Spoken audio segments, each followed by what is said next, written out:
Hello, everyone, and welcome back to the From the Sidelines podcast. As usual, every week we are joined by my co-host, Mr. Scott Allen. How are you doing, Scott? I'm good, mate. How are you? I'm doing well, thanks. And a returning guest from a few weeks back, we have got Mr. Yusuf Batoush. How are you doing, Yusuf? I'm good, how are you? I'm doing good. Thank you very much for asking. Now, this week we are doing things a little different since it's the international break. The last time it was the international break, we spoke about the England games, and there wasn't a whole lot to talk about. So, what we're going to do this week is we're going to talk about two clubs in particular. Me being a Chelsea fan, Scott being a Fulham fan, we're going to talk about both Chelsea and Fulham's seasons so far. Yusuf, also being a Chelsea fan, can hopefully back me up with the statistics I've got. And I have to say, we'll start with Fulham. It's been a very interesting start for Fulham, hasn't it, Scott? It's been a start that I think we probably expect. We knew this year would be tough. The first I don't know, 6 games or so were very, very tough. But we've turned a corner from the team that started the season to the team we are now. So quietly optimistic about our chances this year. Yeah, definitely. 4 points from the first opening 8 games in the Premier League, I believe, and an early cup defeat as well in the League Cup, which obviously isn't the most important thing when That's not our priority. Yeah, especially when you're Fulham, a team like Fulham. The main priority is just avoiding relegation. Yeah. So for you guys, we'll go through your league results. Your first game of the season was a 3-0 loss at home to Arsenal. Yep. Your second game of the season was an away loss 4-3 to Leeds, which I actually think you could have probably got something out of that game. Yep. You then lost to Villa 3-0 at home. And then you lost to Wolves away 1-0.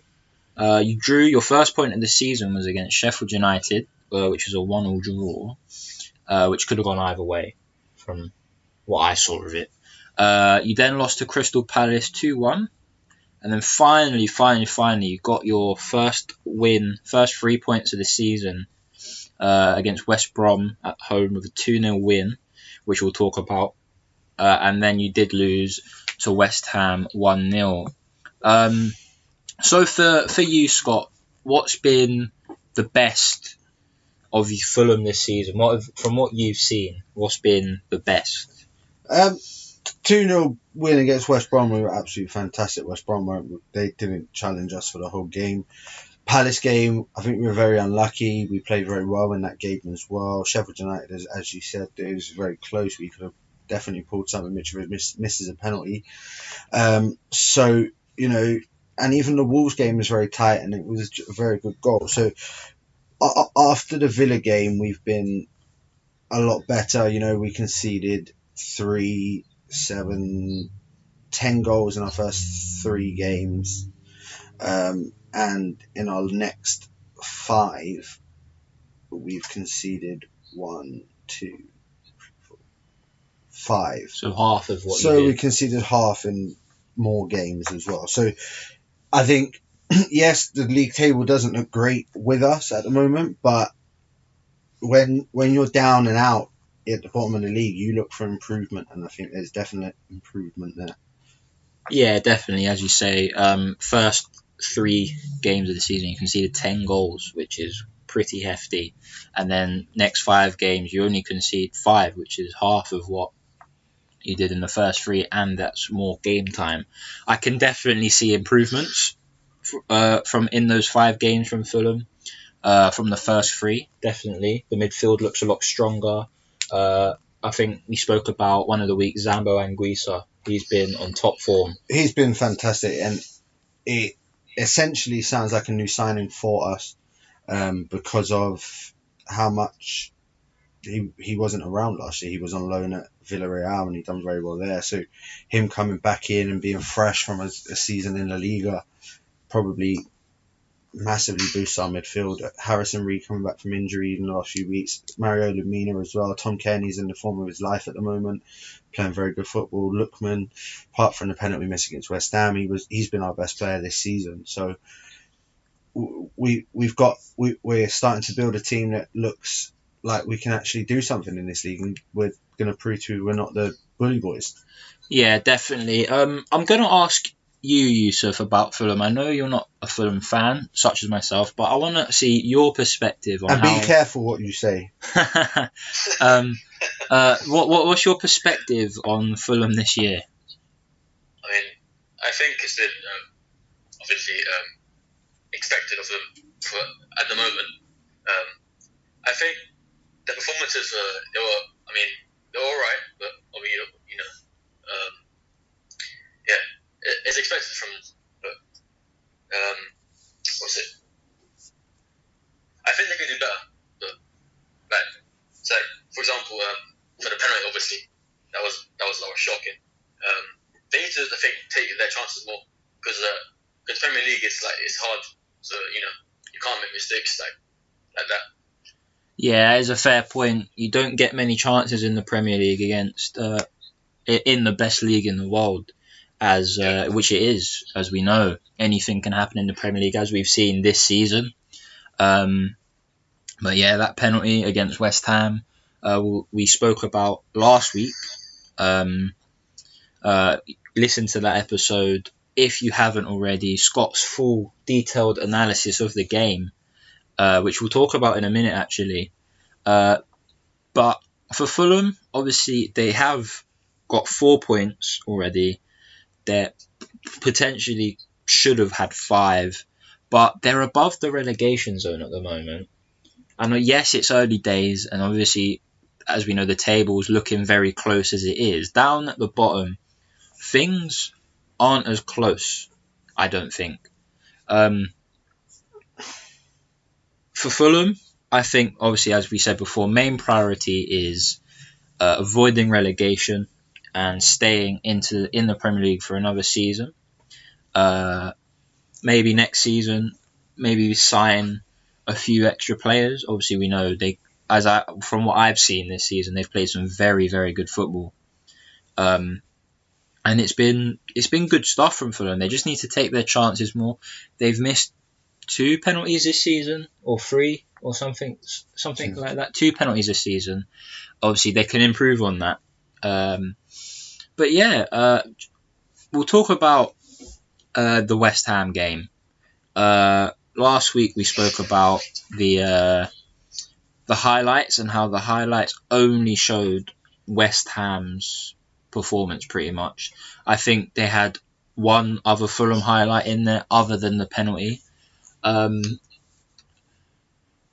obviously before we go on about that, Yusuf wasn't with us last week, so I want to ask you, Yusuf, what did you think of that penalty? It was shocking. What is it? If you're gonna attempt to Panenka, then at least make it good, look good. But it was shocking. Yeah, it was shocking. It was why are you trying it? What is it? I think it was the 98th minute or 7th minute of the game. Yeah, it was because just smash it in. Yeah, West Ham scored in the 90th minute or 91st minute to make it 1-0, and then Fulham will get awarded the penalty.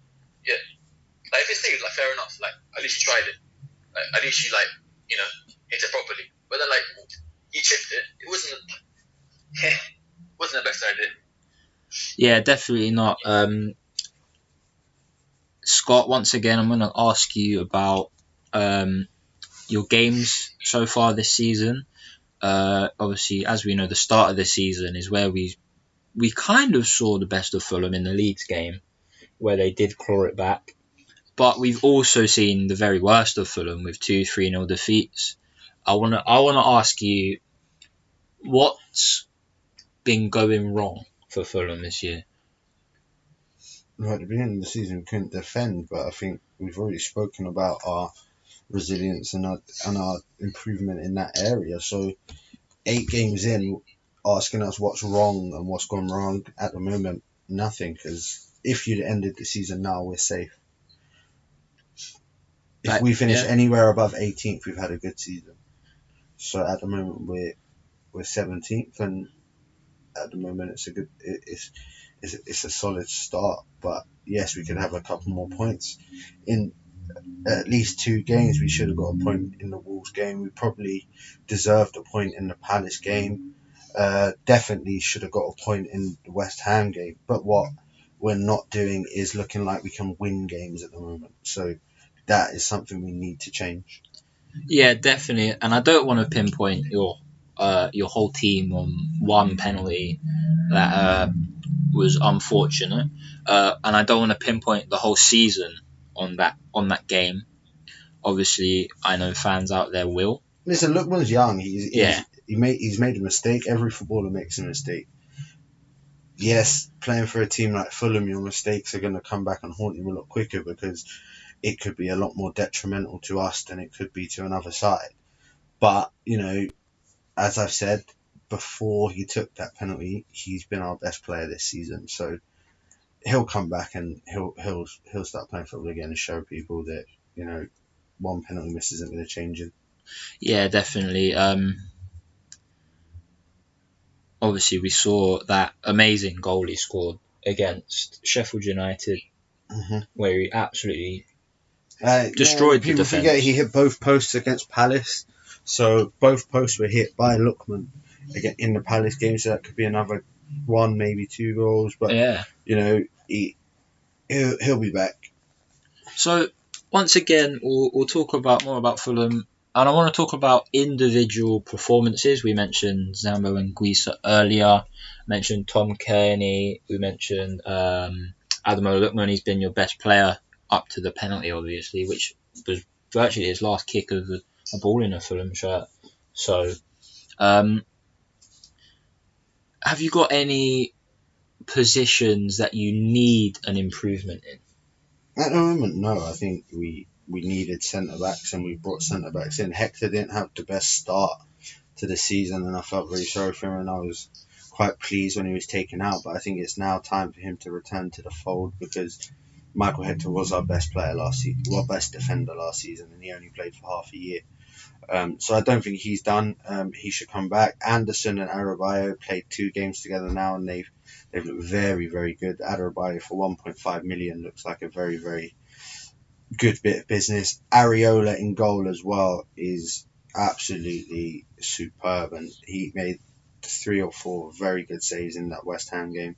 So if it weren't for him, we could have been a bit behind in that game, but he's made some very, very good saves. So I wouldn't say there's an actual area of focus right now. We still got Kenny Tete injured at right back, but Oleana, although he had a very slow start, is starting to find some form and actually contribute towards the team, and he scored the second against West Brom. So yeah, I don't think we've got an area of concern. Maybe if there was one area, maybe right wing, but as Bobby De Cordova-Reid scored 2 goals this season already, and at the moment that's where he's being deployed. So I wouldn't say we have an immediate area of concern. Yeah, fair point. Definitely a fair point. Obviously, we know Fulham are where I would have put them so far this season. They're putting in a good shift every game. They're playing some good football. But as we say every week, goals win you games, and if you don't score the goals, then unfortunately you're not going to get 3 points at the end of the day. So yeah, just in general, I think for Fulham, if they keep at the moment, they're in a good bit of form. Maybe the international break might break that up, but it's. Listen, let's be honest. Our next 4 fixtures are absolutely crazy, so we're not expecting many points. This is why we believed the run of games before the international break would define our season, and we only picked up 1 win and 1 draw before the 8 games, like after the last international break. So what I believe now is we'll probably get to this time in December, and we may not have picked up another point, because we've got Everton on Sunday. We then play Everton, then we play Leicester. then we play Man City, City. and then we play Liverpool. So our next 4 games are very, very tough. If we're looking to target points, you have to target that Everton home game, and you have to target the Leicester away game. But both teams have started the season quite well. Everton are hitting a bit of a slope, and Leicester are still picking up points. But Premier League football is strange, and there could be a twist in the tail. Yeah, definitely. Your next few games, obviously, as you said before, are very tough. They're against 4 teams who you probably wouldn't expect Fulham to get a single point in. As you said, the 2 games you would target points in are the Everton game and the Leicester game.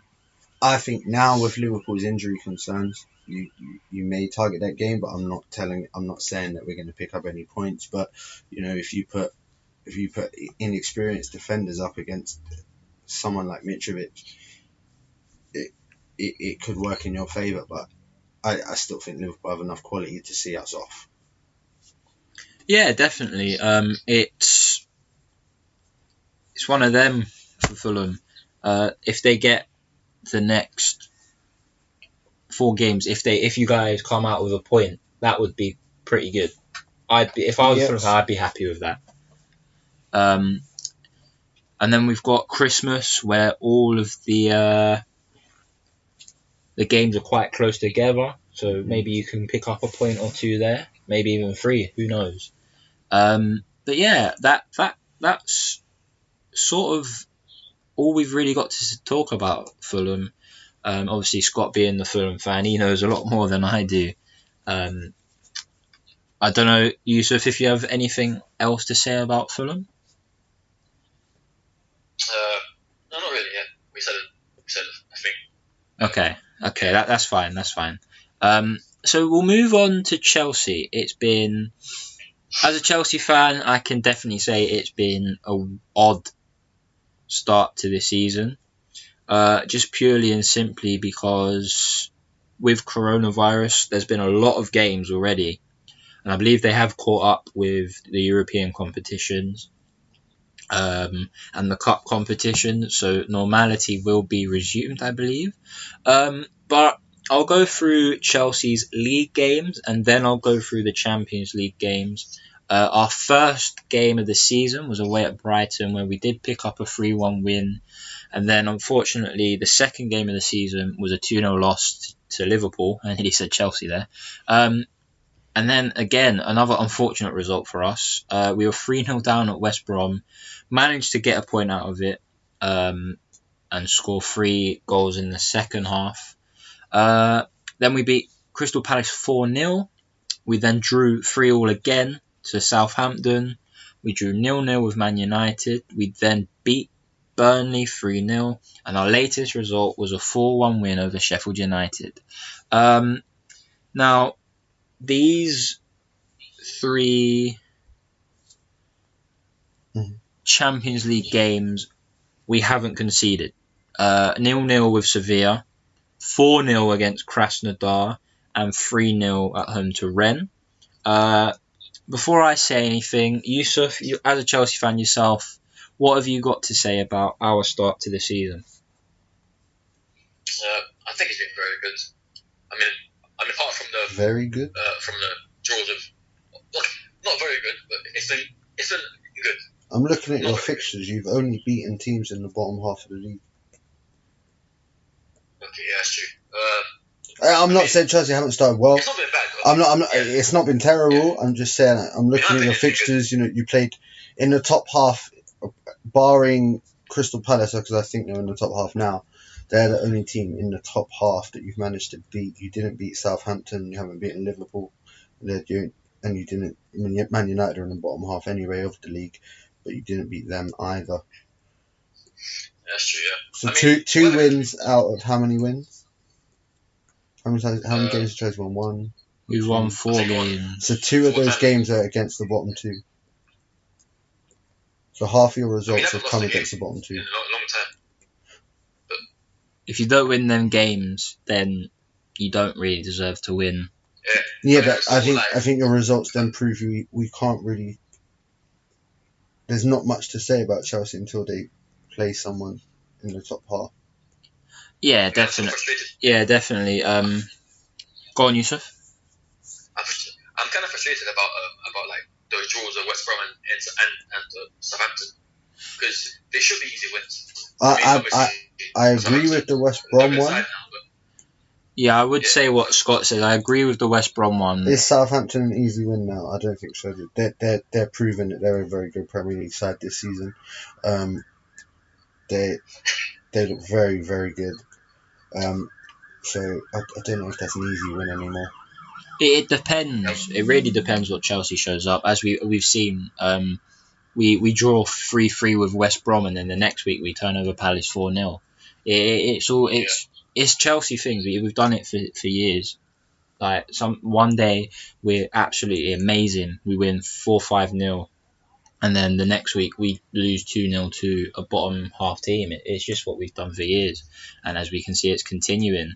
I mean, to be can I? Yeah, go for it. I mean, to be fair, for the game against Southampton, we had Kepa and goal, so it's not fair. Yeah, I can see what you mean there. So you're laying the blame of all the Chelsea results at Kepa's door because it's easy. No, I'm not. I'm not. I mean, he has had a say in it because since Edouard Mendy's come in, his first game was against Spurs, conceded one. I do not believe that. I do not believe that since Edouard Mendy's come in, that is why Chelsea have started to win games. I'm not having you blame Kepa for Chelsea not winning football matches. I'm not having it. Well, for me, I personally... know it's an easy target for everybody. And no one else will talk about how Zuma made multiple mistakes that led to goals that Kepa got blamed for. Thiago Silva also made a mistake in the West Brom game, which Kepa gets blamed for. Kepa wasn't in goal that day. It was Caballero. Well, there you go. So, so no one blames the goalkeeper that day because Kepa's not in goal, but you still concede 3 against West Brom. What I'm trying to get at is we had an identical defence against Southampton than we did against Palace in all of the games, really. So it's the goalkeeper's fault. Well, other than Zuma's mistake, I'd say, yes, he made a few vital errors that caused Southampton to score. Okay, fine. But other than that, looking at the games, other than maybe the 2 draws, obviously, as Scott said before, Southampton have been very good this season, as we spoke about in multiple times in previous episodes. But so far, I'm going to say we've been good. I think so far we've been good. Obviously, we'll get to new signings and individual player performances after we talk about the results. But so far, so good. We're in a bit of form at the moment. We're in a very good bit of form. Since last 4 games, we've managed to score 3 goals or more, which is always an encouraging sign. And yeah, Yusuf, have you got anything to add to that? I think we're starting to find a balance in our team now because I think for the United game, like we just defended like the whole game. I think, I mean, we were lucky not to concede a goal, in my opinion. Because I remember when I think it was a mistake from I think Jorginho or I think Zuma. I don't remember. Rashford could have scored. So yeah, that was a very good save from Edouard Mendy, if I remember correctly. So hey ho, there's again some promising signs from our goalkeeper. But yeah, definitely in that game, we didn't have many chances, and I think we only had three shots in the game, and Man United had about 6 or 7. So hey ho, who knows? But we'll move on to the new signings statistics. Now, I saw this the other day, and I'll read them out and then we'll discuss it. So Timo Werner has scored 8 goals and got 3 assists. Is this all competitions? Yeah, this is all competitions. Okay, I think you should have just done league. I'm honest. Okay. It doesn't Okay. matter. It doesn't matter now Okay. because I think they're confusing stats if you do all competitions. Okay. Well, for Kai Havertz, 3 of his 4 goals came in the cup. So we'll say 1 goal, and all 3 of his assists have come in the league. I know that for a fact. Ziyech has scored 2 goals and 3 assists. Ben Chilwell has got 2 goals and 3 assists. Thiago Silva has scored a goal, kept 5 clean sheets, and Edouard Mendy has kept 6 clean sheets. Now, for Timo Werner's goals, I think it's 5 goals or 4 goals in the league, instead of the 8 that he scored across all competitions. But even still, that's pretty good for new signings, and only one of those players have played in the Premier League before, as we know, as we say every week. The Premier League's best league in the world. You come up against the best teams, the best players. Anything can happen. It's a very quick-paced league. For me, when we first signed him, I was really, really excited, and that was Timo Werner, because I followed him at Leipzig the season before, where he scored 34 goals in a season across all competitions, and he was just on fire. And then it came up on my phone that we were attempting to sign him, and I was really, really happy. But looking at the players now, my favourite player that we've signed has to be, apart from his one mistake, has to be Thiago Silva. I think he's been a rock since his mistake. He's been captain for us 2 games out of the 6 or 7 he's Can played. I ask, do you not find that ridiculous? What's that? That Thiago Silva is captain? Oh, yeah, it is. Because as Piliqueta is the club captain, Jorginho is the vice captain, and they're not always playing. And I think the next captain after that is Kante, who's played almost every yeah, year. Yeah, that is weird, actually. He's played a lot of minutes for you Yeah. this year. That's what I don't understand. You can't just chuck the captain's armband at a new signing. They don't know the whole team, and I just think it's ridiculous. Yeah, actually thinking about that is pretty weird.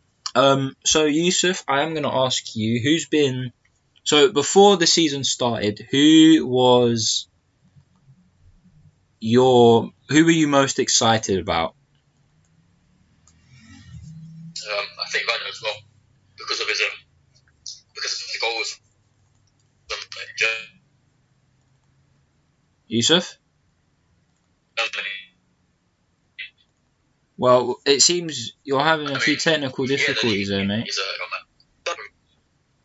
Well, all I heard from that was that Werner was your favourite signing before the season. You were most excited about him, and that because of where he played in Germany. Could you say the rest of that, because you cut out a bit? Oh, can you hear me now? Yeah, definitely. Oh, okay. I said that he's starting to find form now with his goals against Sheffield United and Burnley and stuff. Yeah, I have to agree with you there. And who's been your favourite so far of the season? Signing, I think Mendy, in my opinion. Mendy, strong shout, definitely a He's strong a good shout. goal. He's a solid goal, actually. Yeah, good point. For sure, Mendy's been good. He's kept 6 clean sheets out of the 8 games he's played, which is a pretty good stat. And I want to talk about the other players. Oh, sorry. The other players we've had that have stepped up. I think, other than his mistake against Southampton, Zuma has stepped up a bit from last season. I think Mount, obviously there's that cliche with Mount in the England team and in the Chelsea team every week. But I think he's been playing really well. And we are having a bit of an injury issue with Christian Pulisic, who was probably up there in our top 3 best players last season. So I'm not too sure what's going on there. Yusuf, I will ask you about Pulisic. Obviously, last season he was pretty good, and in the games that he's played this season, I think he's played 3 games or 2.5 games. What have you thought of him, if you've seen him at all? think he's played well. He's. Wait, how many goals has he scored? I think he's got an assist from the 2.5 games he's played. Oh yeah, wait. I think he scored against Krasnodar, isn't it? I think. Oh yes. So a goal and an assist from 2 and a bit games. If he keeps staying fit, like match fit, and not get injured, like because I think it's Burnley, he pulled his hamstring again. Yeah, I don't think he was quite match fit. Yeah, but I think Lampard has a problem if he's match fit. Yes, it's not. Well, how do you not mean? a problem. He has a selection problem if Pulisic is fit. That is a good point. He has a massive selection problem if Pulisic is fit. I think he's been very fortunate with his injuries so far, Frank Lampard, because the players that he's had out injured would be players that are playing in the side, and there's other players that are playing at the moment that probably wouldn't play if all fit. And I think Tammy Abraham's the biggest one that has benefited from these two players, Ziyech and Pulisic, being out injured, because I still can't fathom why Werner is still playing out on the left and not up top. I think they should play Callum Hudson-Odoi was on the left and then Ziyech on the right and then Werner in the middle. But Tammy's scored some goals for you now, so does yeah. he deserve to be dropped? My question is, who do you drop if Pulisic is fully fit and Mount's in the team? Who do you drop then? It is very difficult. And if you can't decide with them, then you have to drop either Kovacic, Jorginho or Kante, out of the two that play with them. Yeah, it is. Two of them will always play. I would keep Kante anyway. Okay, so Kante plays, but who plays alongside Kante? Because it will either be Jorginho or Kovacic. That's a tough one. That is definitely a tough one. But luckily for us, you have 3 players vying for one spot effectively. Luckily for us, this is Frank Lampard's headache. And there's always that saying, it's good to have a headache. No, I'm asking you who you'd pick. Oh, you're asking us? You can't not. Okay. Who would you have and who would you leave out? Okay, so this would probably be my starting 11 for Chelsea. And I'll explain why I've left a player out after I've left them out, or after I've said the whole team. So in goal, I would have Edouard Mendy. Left back, I'd have Ben Chilwell, and then I'd have Thiago Silva and Zuma in the middle. Right back, at the moment, I'd have Reece James, just because he's playing a lot of football at the moment. The 2 centre mids, I would have Kante and Kovacic. Left wing, if he's fully fit, Pulisic. Centre attacking mid, number 10, I'd have Kai Havertz. Right wing, I would have Ziyech, and up front I would have Timo Werner. Now, I've left out Jorginho, I've left out Mount, I've left out Jorginho. Now, said Jorginho twice.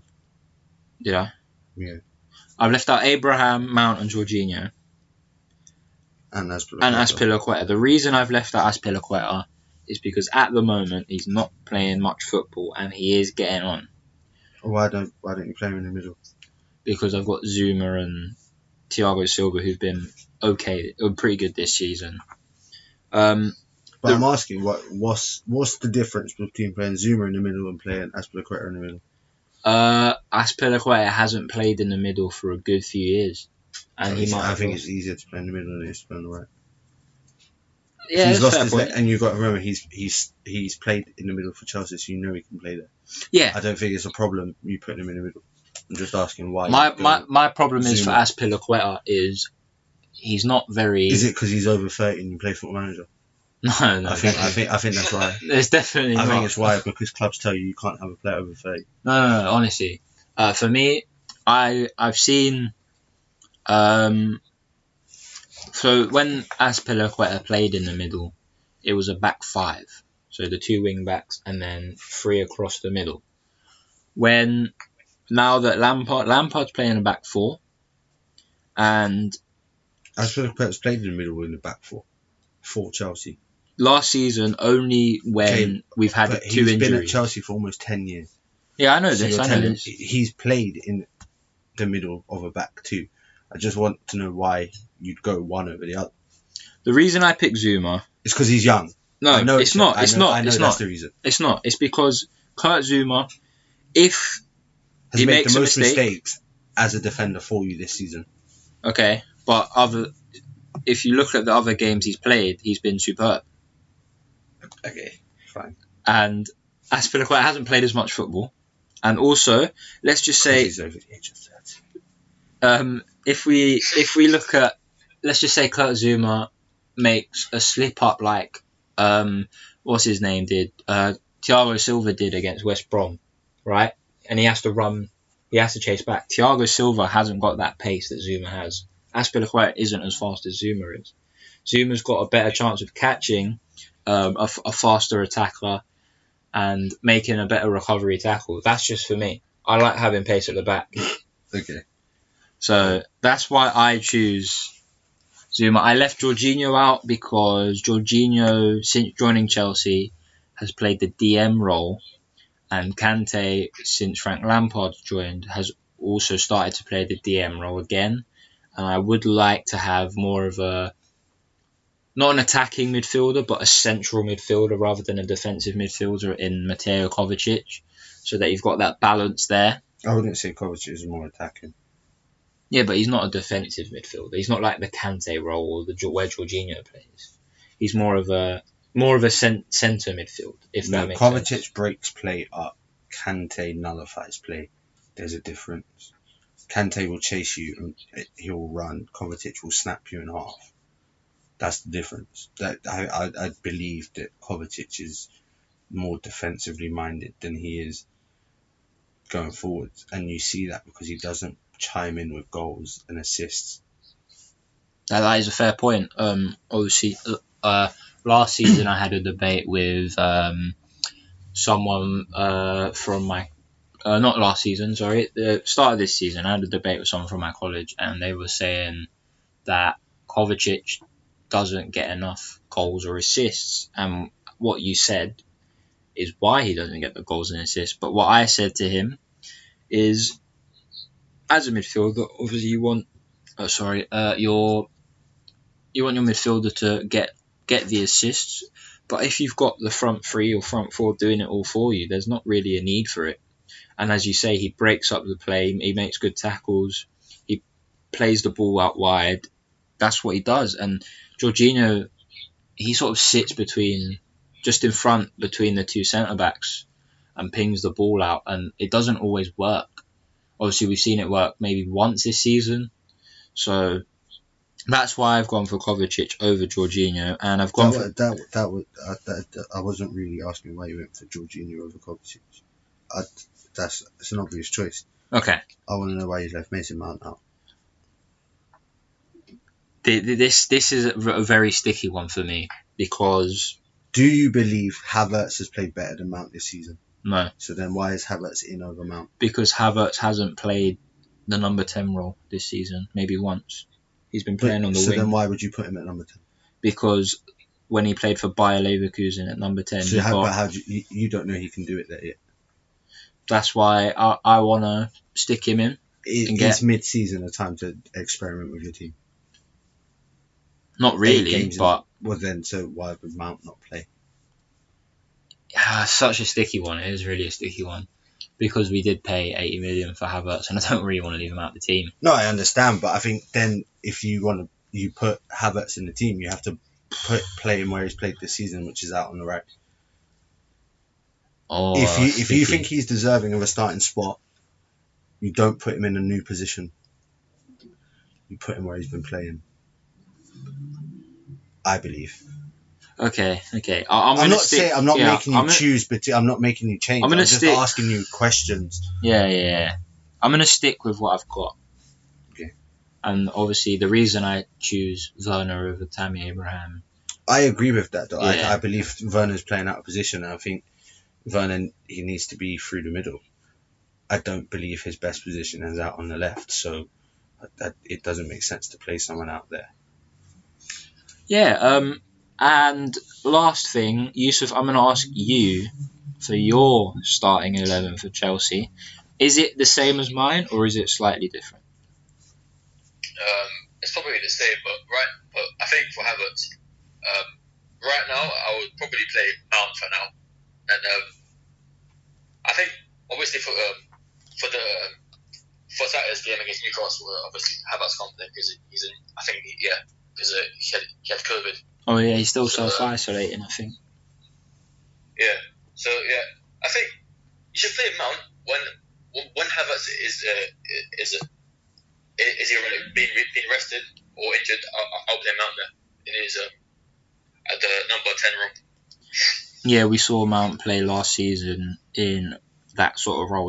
This season he's played on the wing. He's played in the centre of midfield. He's a very diverse player. He can play. He's very flexible. He can play in a range of different positions. I believe Chelsea have the luxury, though, of using the rotation system very well because of the various competitions they're in. So I wouldn't be surprised if you saw Havertz start in the 10 role if everybody's fit, and then a couple of games later they swap him for Mount just so everyone's fresh, But I just wanted to get your opinions on why you'd go with certain players over certain players, even though some players haven't really played yet. Yeah, that's fair enough. And I will add one more thing.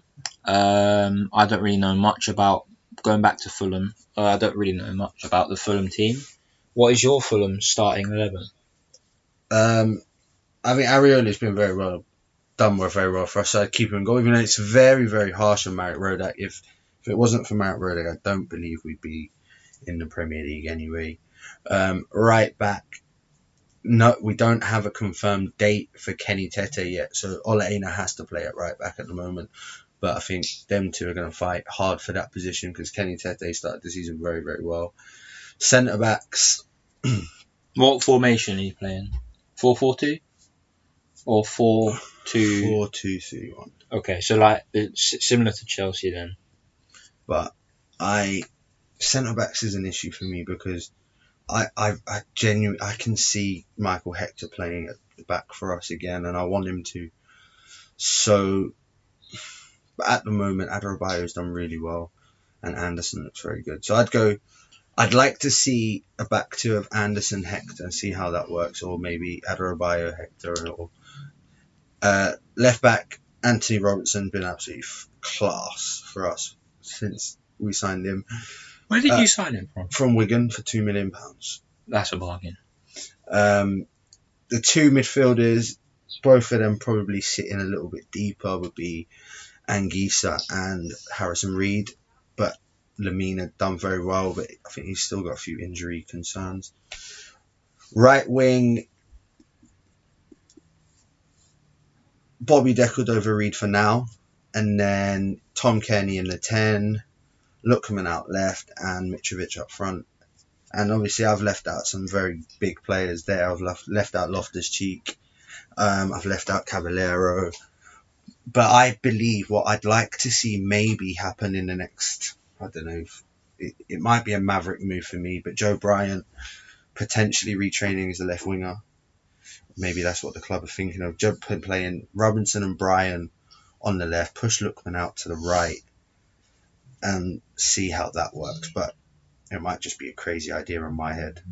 I do just want to change one thing you said wrong. It's Sir Joe Bryan to Fulham. It is Sir Joe Bryan. But yeah, that's about all we've got this week. With the international break, we probably will just be focusing on Chelsea and Fulham going into the next set of fixtures. Obviously, we've got Christmas coming up, so there will be a lot more episodes coming out more frequently, hopefully. But yeah, thanks to the 10 people, I believe it was, might have been 11, that have followed us on Instagram as well. Thank you, Yusuf, for being here once again. That's all right.